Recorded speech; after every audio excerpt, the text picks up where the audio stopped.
Selamat pagi Ibu Ganda dan juga teman-teman semua.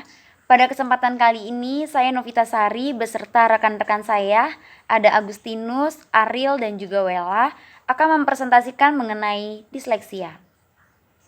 Menurut Turangan pada tahun 2016, disleksia didefinisikan sebagai seseorang yang mengalami kesulitan dalam hal belajar atau memahami suatu pembelajaran seperti mengeja kata dari sejak kecil hingga dewasa. Namun ternyata ada pendapat para ahli lain juga yang menambahkan pengertian disleksia ini, seperti Thompson dan Witkins yang mengatakan bahwa disleksia ini adalah seseorang yang mengalami kesulitan dalam hal menulis dan juga mengingat. Ternyata banyak juga tokoh-tokoh terkenal di dunia yang pernah mengalami atau bahkan masih mengalami disleksia. Seperti yang pertama itu ada Leonardo da Vinci. Teman-teman pasti sudah tidak asing mendengar nama ini. Dan ia mengalami disleksia di mana ia seringkali menuliskan kalimat dengan cara terbalik, sehingga hanya bisa dibaca melalui cermin. Namun ternyata juga hal ini biasa dialami oleh orang yang disleksia kidal. Kedua ada Agatha Christie, di mana ia menderita tidak dapat menulis. Namun ia tidak lelah untuk terus belajar untuk menulis. Ketiga ada Muhammad Ali, di mana dia adalah seorang petinju dan pada saat duduk di bangku sekolah, ia sering dibully oleh teman-temannya karena bodoh dan tidak dapat membaca buku pelajaran. Yang keempat ada John Lennon. Pasti teman-teman juga tidak asing mendengar namanya. Ia adalah salah satu personil The Beatles, di mana ia sangat sulit untuk mengingat lagu-lagu sehingga ia juga menciptakan lirik lagunya sendiri. Yang keempat ada Steven Spielberg, di mana ia adalah seorang sutradara dan juga pembuat film yang pernah mengalami disleksia. Oleh karena penderitaan yang dialaminya, ia berjuang dan bertekad untuk terus berkarir di dunia perfilman.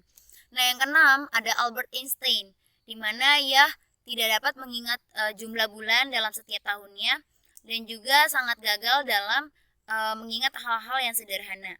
Yang terakhir ada Henry Ford, di mana ia adalah seorang entrepreneur yang sejak kecil sulit untuk membaca, tetapi tidak lelah dan patah semangat untuk terus belajar.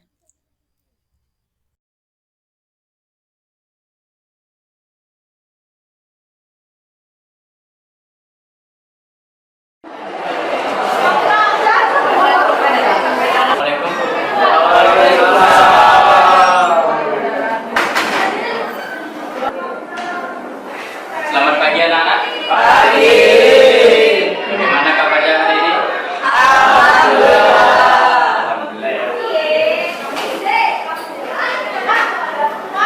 Pada hari ini sebelum pelajaran dimulai ada kabar baik untuk kelas kita. Jadi di kelas kita kedatangan siswa baru. Benar ya. Nanti akan kita kenalkan ke kalian ya. Namanya adalah Boy. Anaknya itu dia. Jadi kita persilakan Boy untuk memperkenalkan diri ke depan. Silakan.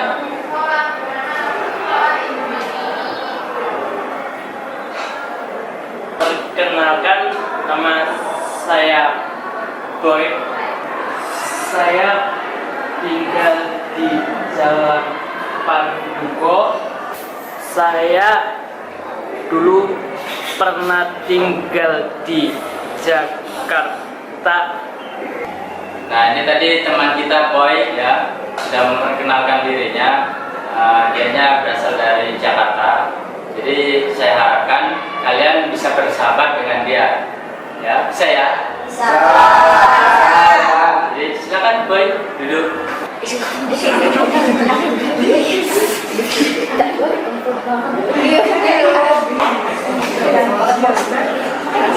Semuanya tenang ya.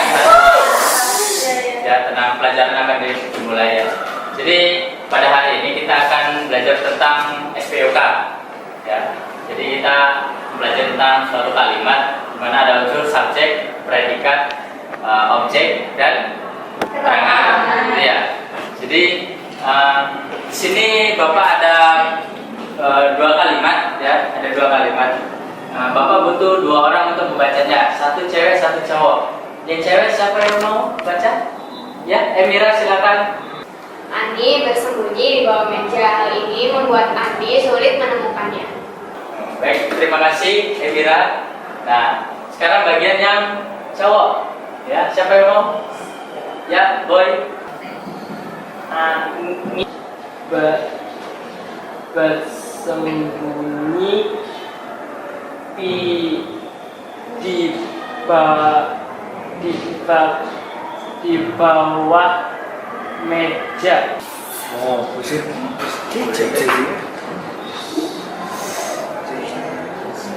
Hal ini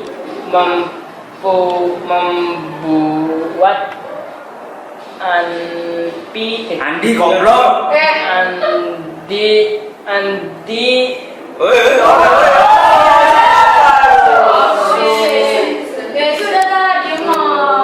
sulit menemukannya.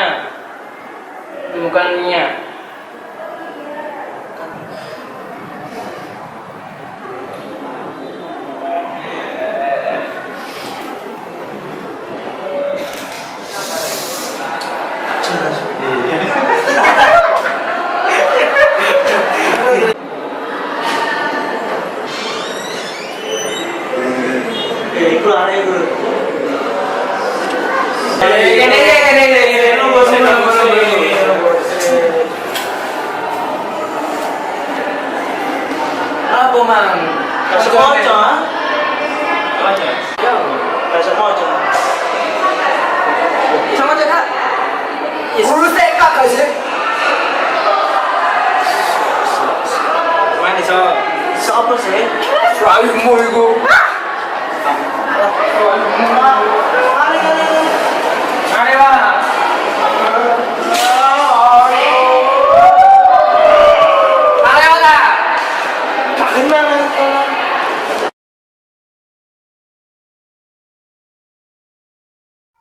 Selanjutnya saya akan menjelaskan karakteristik anak disleksia menurut Thompson dan juga Watkins. Yang pertama adalah kesulitan dalam membaca dan menulis. Yang kedua, sulit mengorganisir dan memahami waktu. Yang ketiga, mengingat urutan nomor dan konsentrasi dalam jangka waktu yang lama. Yang keempat, sulit belajar dan memahami ucapan dan tulisan. Dan yang terakhir, sulit untuk menemukan dan mengolah informasi secara tekstual. Selanjutnya saya akan menjelaskan jenis-jenis dari disleksia. Yang pertama ada phonological dyslexia, yang kedua surface dyslexia, yang ketiga rapid naming deficit, dan yang keempat double deficit dyslexia. Baik, yang pertama ada phonological dyslexia, di mana anak yang mengalami phonological dyslexia ini mengalami kesulitan di dalam memahami suara-suara huruf dalam suatu kata dan menggabungkan suara-suara tersebut dalam menjadi kata. Jadi mereka kesulitan untuk membedakan mana suara huruf, misal suara huruf A dan suara huruf B. Yang kedua ada surface dyslexia, di mana biasanya disebut sebagai disleksia visual, karena anak yang mengalami surface dyslexia ini mengalami kesulitan di dalam mengenali atau mengetahui kata-kata dengan penglihatan mereka. Selanjutnya ada rapid naming deficit, di mana pengenalan huruf dan angka tidak terjadi secara cepat, sehingga di dalam membaca membutuhkan waktu yang sedikit lebih lambat, seperti itu. Dan yang terakhir ada double deficit dyslexia, di mana double deficit dyslexia ini gabungan antara phonological dyslexia dan juga rapid naming deficit. Nah, slide ini kita akan membahas tentang penyebab dari anak disleksia. Jadi pengidap disleksia ini cenderung memiliki garis keturunan dari orang tuanya ataupun dari kakek nenek, anggota keluarganya. Jadi memang ada gen disleksia di keluarga tersebut. Lalu juga anak bisa lahir prematur. Karena anak lahir prematur, jadi perkembangannya itu kurang baik, mengalami perlambatan ataupun tertunda gitu kan perkembangannya. Jadi agak kurang baik di dalam tahap perkembangannya. Lalu juga anak memiliki kelainan fisik seperti gangguan penglihatan, pendengaran, jadi mereka sulit untuk bisa belajar dengan baik gitu loh. Jadi ketika mereka melihat sesuatu agak berbeda, jadi ya, itulah yang menyebabkan cara mereka belajar itu berbeda. Mereka harus memiliki cara belajar yang berbeda agar mereka dapat nyaman dalam belajar. Nah, biasanya anak-anak disleksi ini memiliki pengalaman buruk yang pernah mereka alami. Contohnya menganggap diri mereka itu bodoh, atau menganggap orang lain menganggap diri mereka bodoh. Jadi ketika mereka memiliki statement sendiri terhadap diri mereka, dan mereka memandang orang lain memiliki statement yang sama kepada dirinya sendiri. Jadi orang lain menganggap diri saya bodoh, keluarga juga menganggap diri saya bodoh, seperti itu. Tapi sebenarnya anak ini berusaha untuk mau belajar. Ketika di sekolah dia berusaha untuk bisa belajar, tapi kadang-kadang itu tidak match antara cara mengajar guru dan cara belajar sang anak. Ketika itu tidak match, tidak cocok, akhirnya terlihat bahwa anak itu kesulitan dalam belajar. Dan anak ini selalu beranggap bahwa ia bisa jadi pengacau, bisa ketika ada tugas A, B, C, itu bisa hancur semuanya. Dia menganggap dirinya itu bisa mengacaukan semua tugas-tugasnya, padahal dia berusaha untuk belajar gitu. Karena tidak cocok dengan apa yang cara belajar dia, akhirnya dia menganggap kayaknya gak bisa nih gitu. Selanjutnya bagaimana cara menunjang belajar anak disleksia sebenarnya. Jadi cara menunjangnya itu pertama bisa melewati buku interaktif. Jadi berbagai macam buku interaktif disediakan supaya guru tahu apa yang sebenarnya dibutuhkan anak. Lalu penggunaan layout sederhana pada materi ajar. Jadi anak disleksia itu nggak bisa melihat terlalu rumit, hal-hal yang terlalu rumit. Kita bisa sajikan dengan hal-hal yang sederhana. Orang tua juga bisa menyajikan sesuatu dengan hal yang sederhana aja, yang bisa mengajarkan tapi bermakna gitu. Ada maknanya di dalam hal-hal tersebut. Penggunaan ilustrasi dan warna yang menarik. Jadi ada ilustrasi, jadi membantu. Ilustrasi itu biasanya kan membantu memahami kan. Jadi ilustrasi membantu memahami, dan warna itu membuat menarik. Anak mau atraktif melihat itu, atraktif, mereka lebih mau belajar. Dan pembelajaran multisensori, nggak cuma satu, nggak cuma lewat penglihatan aja, tapi bisa lewat pendengaran, bahkan bisa lewat menyentuh kan, apa yang namanya misalnya mainan itu kan seperti mobil, bentuknya seperti apa disentuh. Jadi pembelajaran multisensori mendukung anak-anak lebih aktif dan lebih tahu apa yang mereka pelajari sebenarnya, dan mereka lebih paham maknanya ketika disampaikan. Oke, selanjutnya kita akan masuk ke dalam peran guru. Peran guru yang pertama adalah guru tidak boleh menjudge atau menghakimi siswa yang mengalami disleksia dengan mengatakannya bahwa ia adalah anak yang bodoh. Nah, guru harus memandang siswa itu segambar dan serupa dengan Allah atau imago Dei dengan memiliki keunikan yang masing-masing. Ketika kita mengatakan siswa bodoh, siswa dengan disleksia bodoh, maka hal itu akan menimbulkan dampak buruk untuk kedepannya bagi siswa. Karena perlu kita ingat bahwa siswa dengan disleksia memiliki rasa kurang percaya diri yang tinggi.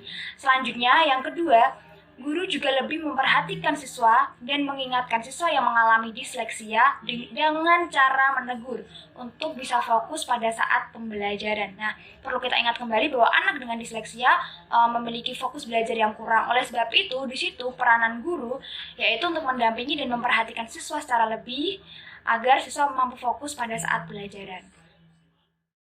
Oke, selanjutnya kita akan masuk ke dalam peran lainnya. Peran lainnya yang pertama adalah pihak sekolah dan orang tua harus mampu bersinergi dalam menumbuhkan nilai-nilai sosial untuk mendapatkan hasil penanganan yang maksimal.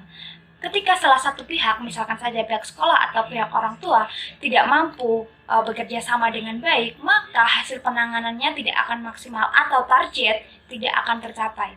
Yang kedua, Orang tua dapat menjadi pihak yang turut mengembangkan kemampuan siswa. Misalnya dengan memberikan siswa buku-buku bacaan sesuai dengan kesukaannya.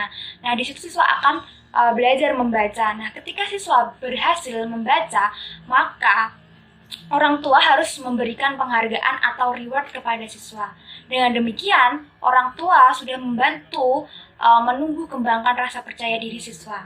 Yang ketiga adalah komunikasi guru kelas, orang tua dan pihak lainnya terjalin dengan baik. Nah, di sini misalnya guru kelas, guru orang tua dan juga guru pendamping harus memiliki komunikasi yang baik. Misalnya membicarakan tentang bagaimana perkembangan siswa dan juga apa yang masih perlu ditingkatkan dari siswa. Seperti itu.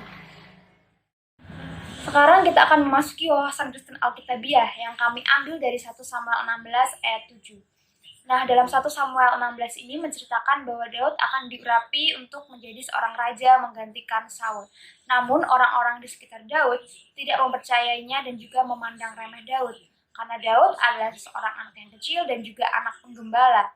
Tetapi Allah berkata lain. Allah mau Daud memimpin bangsa Israel. Dan Allah percaya bahwa bangsa Israel dapat dipimpin oleh Daud.